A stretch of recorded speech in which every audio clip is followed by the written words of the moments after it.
time to talk about Shakespeare and Company and what's going on at Shakespeare and Company. We've been saying all year long the terrific thing about what's going on this year is we are almost back to normal with all the different theaters and all the activities that we were used to and didn't have for a couple of years back. And one of those is Shakespeare and Company. And this morning, I think we're going to be joined by three different people. First of all, we're going to be talking with Kevin Craig and also Ranney and also, I do believe, Regge Life. Are you all on board with us today? I am here. Can you hear me, Marshall? Oh, yeah, I can hear you now. And now I actually see an iPhone that's hooked on. So we'll see who that is. We'll bring them in and see who that is. I believe that's Reggie. Okay, hang on a second here. Wait till Reggie comes on here with his, turns his microphone on. Here we go. Reggie, is that you? Yeah. Okay, so then we're just missing one then. Okay. All right. Yeah. This is radio, so we don't see each other or anything, right? No, we could if we want to, but the broadband quality is much better without the video. And seeing as we're on radio, there's no reason to have the video. We accept the higher quality audio. No problem. Well, yeah. So Ranney should be calling in. I sent the link to him. I'm not sure if he saw the email. Okay, yeah, because I sent it to him as well. But we'll see. Well, I'll look over and take a look every couple of seconds to see if he joins in. Well, let's talk a little bit first of all about him. You're the director, Reggie. Let's talk a little bit about that. Sure. Give people who are listening right now about what it is. I mean, I see on your website the quote rings true from the first note to the last from BBC.com. So let's talk a little bit about what him is about. Well, him is about two brothers who don't know. Initially, the dad had one family that was his sort of legitimate family, and then he had a sort of an outsider relationship with a woman that produced the son. And so, as the years go by, the son, who was created outside of the family, knows nothing about who his dad is. And then, on the eve of this man's funeral, that's your dad. His funeral is tomorrow, and he decides to go to the funeral and to meet the family that he never knew. So the film, the play is very much about, family, about what it means to be family, what it means to have a brother and how do brothers, in fact, develop a relationship and a bond that should last the test of time. So there's a very strong feelings going on in the play and incredible performances to bring all that to life by Kevin and by Ranney. Okay, we're talking about, of course, him at Shakespeare and Company. Ranney has joined us. Ranney, turn off your video. You got to turn on your microphone. Your video is on. You should turn that off and turn on your microphone if you can. Enable your microphone because that's not enabled. Well, let's continue on with this. And I guess while we're waiting for Ranney to turn on his microphone, we'll speak with Kevin. So, Kevin. Yes. Reading for the show, auditioning for the show. Now, what grabbed your attention about the show?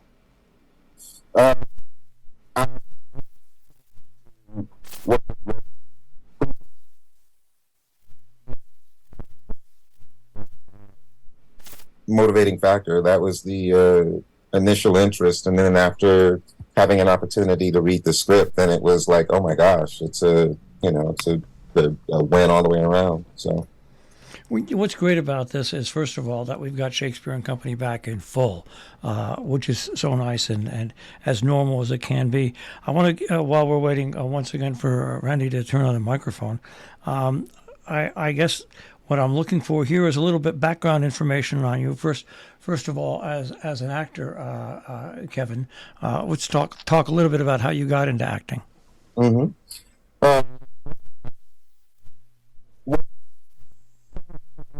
doing a non-professional show.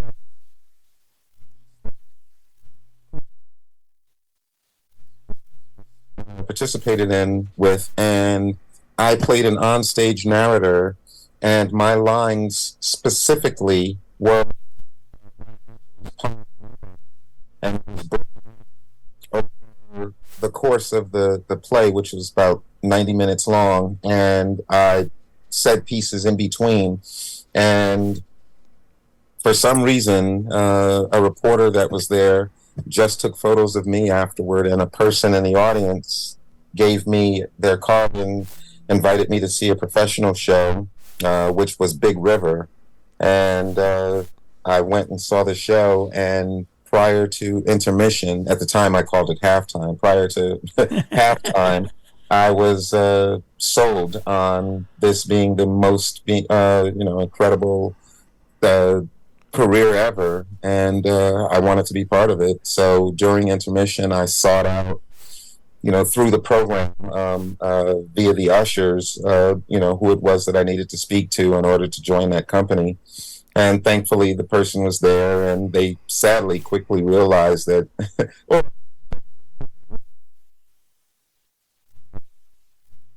to the intern coordinator, and the intern coordinator told me about their program, and yeah, that's it. That's a great story. I haven't heard the term Big River. I went to see it on Broadway, and I thought it was a terrific show. I enjoyed it, but it's nice. So obviously, Big River affected you in a lot of positive ways. It did. It did.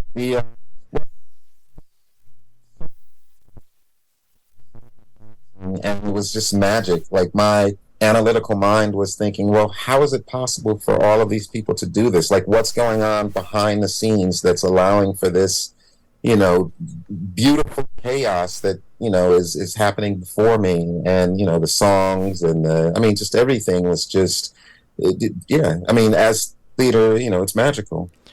So, yeah, I was, it was like, I've got to be a part of this. And I was just totally insane that, it was something that I saw myself doing, and yeah, but yeah. I did. I always tell the story is I always wanted to be in a play, and I was in the Music Man once, and I was Marcellus Washburn. I was hoodwinked in by Ray Roderick to be Marcellus Washburn. He said, "Oh, there's not much to it." Well, I had 2 songs. I had a major number, Shapoopy. I worked my ass off for about 3.5 weeks on top of my full-time job in radio to learn it, but I ended up having the time of my life doing it. But I don't know how you actors, the directors, do it. Now, we have Ranney with us, but now he's got his microphone on. He just has to unmute his microphone, and we can bring him on once he unmutes his microphone. But I'm always amazed at how you can do what you do.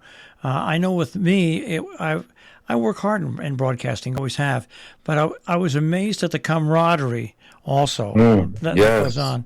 Exactly. Ranney, thanks for joining us here today. Morning.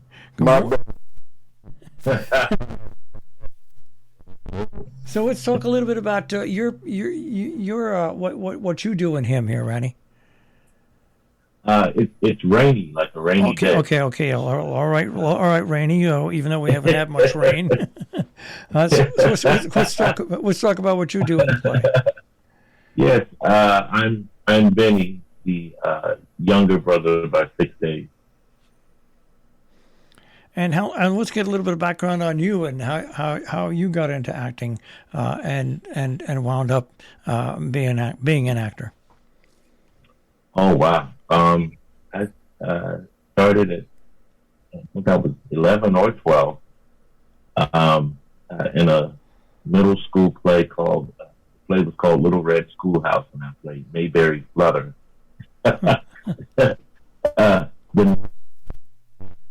classroom that was a very unruly class. I've been hooked ever since. From college to community theater to semi-professional to professional throughout the years. But yeah, that's where I started.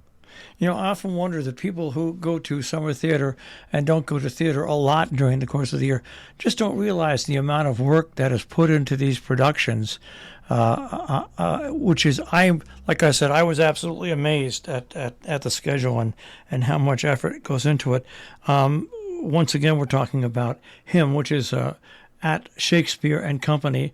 It runs through August 28th. And I'll go back right now to Reggie. Reggie, you've got a show about a funeral and families, which can be a downer. How do you approach it? How do you approach it as a director to bring your vision of it across more upliftingly to the audience? Well, see, the play starts with the sort of the conclusion of this funeral. So very, very long. It just is it's the sort of inciting incident that bring these two men together. Once they meet at the funeral, the play, they watch them develop their relationship, their friendship, their brotherhood. So all the scenes that follow after that are scenes of kind of celebration, scenes of two people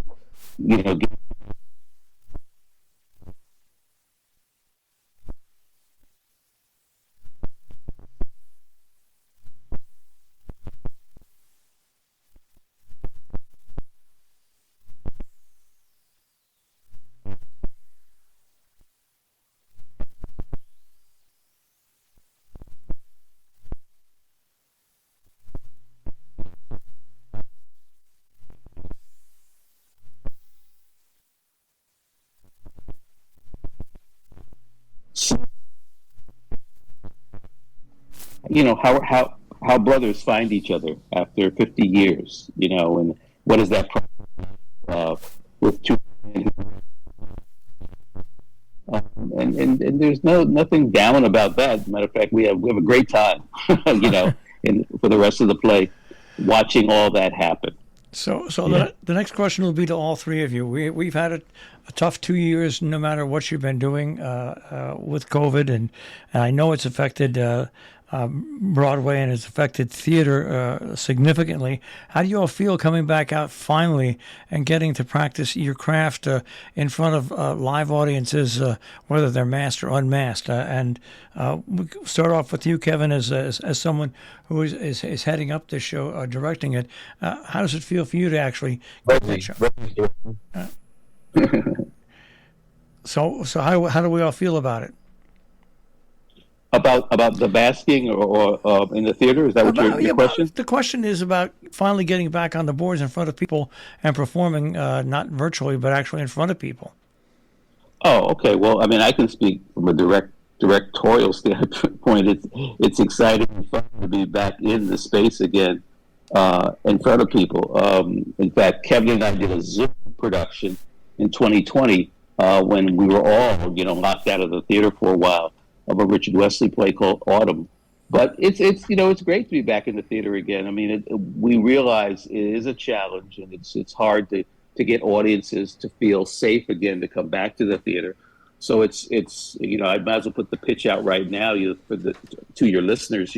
If you're in the Berkshires or you plan to be there between now and August 28th, please come and see him, because we're really desperate for audience now, and it's safe to come back to the theater. You don't have to worry. Spaces are safe now, and we have performances where you can keep your mask on, and we have also performances where you can be unmasked, so you feel like it's just like it was before the pandemic. But the main thing is that it's safe, and we really want to get people to come back into the theater again and see live theater. And don't you all think that the theater is a terrific escape from the reality that we all trudge through every day? Yeah, it can be that too, and in these hot dog days of summer, it's air conditioned, so it's a nice place to be to get out of the heat.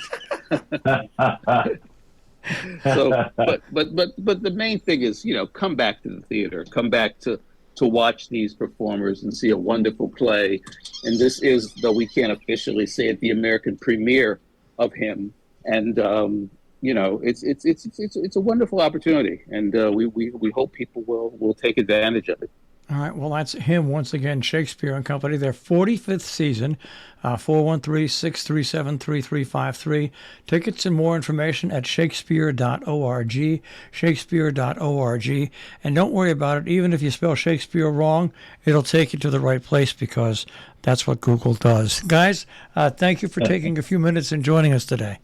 Or just keep it simple and type in him. That's okay. That's another way to do it. Thanks, guys. Thank you. Thank you. Bye-bye. Thank you. Yeah. Shakespeare and Company, once again, their 45th season is underway.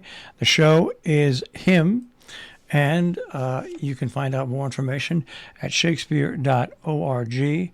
That is shakespeare.org. 7:36 right now here on The Breakfast Club on Robin Hood Radio. Okay. Let's see if we can reach the man with a plan. That is David Darachuk. Gotta do to sit right down, write myself a letter. Okay.